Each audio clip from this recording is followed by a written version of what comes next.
Hello and welcome to this review for Terran Jawbreaker for Transformers Earthspark. He is the warrior class. I mean, there's no other version of him yet, but if ever you're watching this later and there's other versions, this is the warrior class. And when he came out, he was actually a spoiler because we didn't know what he would turn into. That was the whole point of the character, at least for the first season, is that you have these new characters and they're trying to adapt to the world, and you're seeing it through their eyes.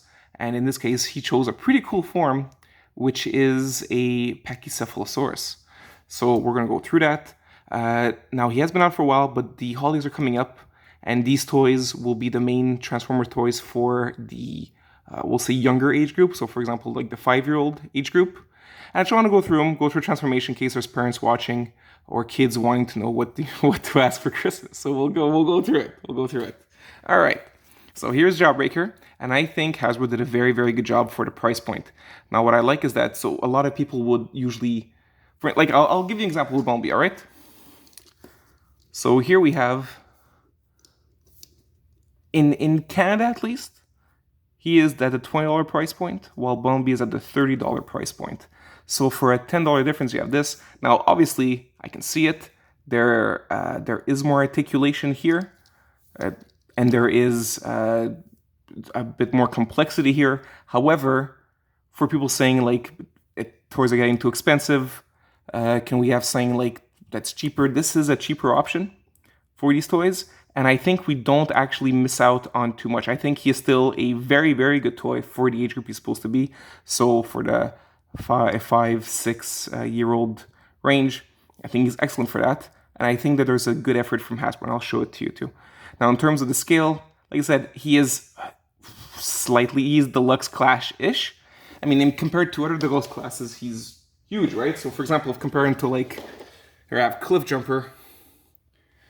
So he's bigger than that, and this is deluxe class. More recently, we've had, let's see, actually not recently at all. Sorry about that, not recent. But let's say we have Siege Prowl.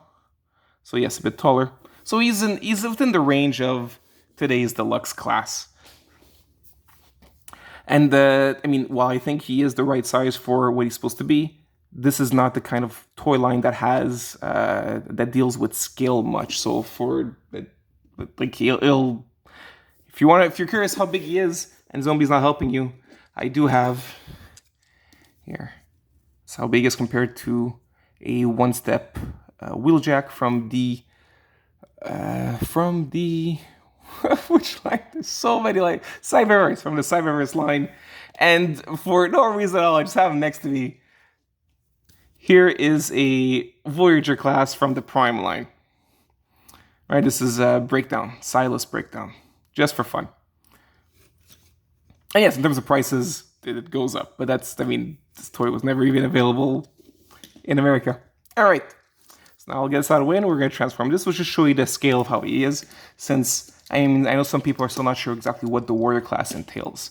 What's fun about the warrior class is that they actually do have gimmicks, but they are extremely unintrusive and I think very well done. So I know some parents don't like the fact that, I mean, I don't know if this is the case now as it was back then, but when I was a kid growing up, there were missiles, there were accessories, and kids would lose them and they would be happy. In this case, he does have an accessory, he has a gun accessory, but it stays attached to him. And what's cool is not only that, but I like the fact that because that stay attached, they also had to find a way to incorporate it. And I find it really cool. So you'll see that on this side, there's nothing. But on this side, there's actually colored. Not just as colored, but it's actually a different piece. We'll bring it out. This holds a gun, which you just take out like so. And it's actually not clips, but like it, by pressing it harder, here, I guess we could use clip, okay? And you could put over his hand like that. He can do like this, and here he is, right? Here he is shooting. And it's very well done. And then when he's done, it just goes back. I think that's a super well done gimmick. Not only is it cool, but it's also an accessory that the kid won't lose. Now we're gonna get the transformation soon. I just want to give you a little look around this figure. If you look at the bottom, one thing my kid pointed out is that the reason why he has a hole here is because his tail is only on one side. His dino tail is on one side of the legs, and to accommodate for it, there's the hole for it to go through. So if you're curious why that hole's there, that's why. There's the dino head, but decently enough hidden. It's not like Grimlock of the past, where you just have the head hanging out. This actually fills in the back. So the fact that he is hollow inside serves a purpose in this sense and makes it no longer hollow at all. So I think it's very well done. Like I said, I think this is a very good effort from Hasbro, and we get a decent toy for the price point. I'm very happy with that. I hope parents are as well. There's also a very nice detail to his face. There you go. You can also see the brows are painted gold. It's well done. And yeah, his head is on a swivel. Okay, now for the transformation. This is the part I'm not too fond of. The transformation has this weird thing where the first step is to pull this apart. This doesn't pull apart. The whole point is that and it's not that too well done, these shoulders do, while there is the friction on this part of the shoulder is much tighter than here, than the inner shoulder. So that means that while you can move this around, this will not. Doesn't rest in place. This can be moved about. And now I believe the toy wanted to stop that, so what they did is they had these holes here that you could plug these pegs into, but it is minor. To me, it feels more like a, not necessarily something structural, but more something aesthetic that you can actually fit these in. But any little bit of play and these will unplug. Now, so they can be unplugged in any way. I just do it like this. That's how I'm unplugging it. That doesn't really matter. Now, the next step that we're going to do here is we're actually going to turn the head. And this part I find really cool. So, yes, the head is hollow inside. And then you lift up the dino head. And what I find really nice is how well it just locks in there. I just think that's cool. There's I just like the idea of that, it's at the perfectly shaped hole for exactly this kind of detail. Okay, and now what we're going to do is we're going to take the hands, or the forearms, and we're going to rotate them. Next thing we do is we're going to rotate this to the back, like so. We'll have to retouch them again depending on how we did it. But yeah, this brings it there. Okay, well, I'll bring it like this will be easier for you. There is a hole here, and there's a peg here. So whole peg plugs into the hole, simple as that, and you can see how the dinosaur is taking shape. Of course, it's missing a tail, and here it is. So what you're going to do is you're going to bring these pieces down. And now they say to bring out the tail first. There's not enough room to maneuver. So, I mean, maybe slightly, but the important thing is then to turn it like so, and then you move the tail out. And then you have room to just turn this part too.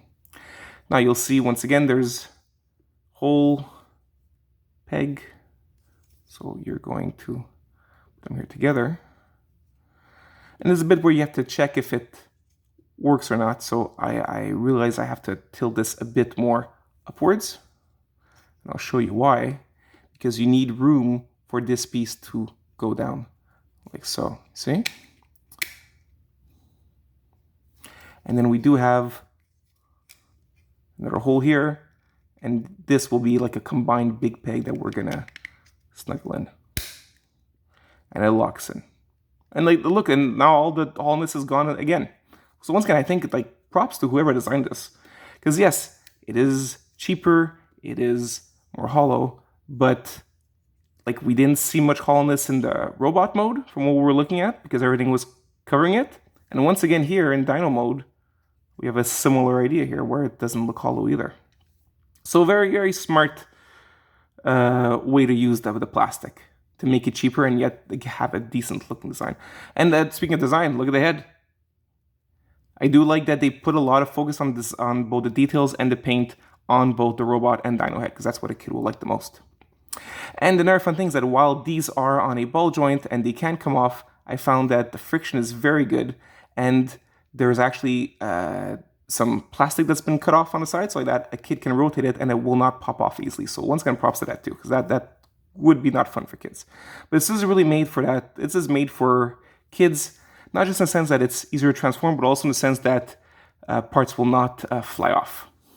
So here he is. I'm just going to position him down. And here he is in his Pachycephalosaurus mode. All right. Well, I wish you all a great day, guys. Bye.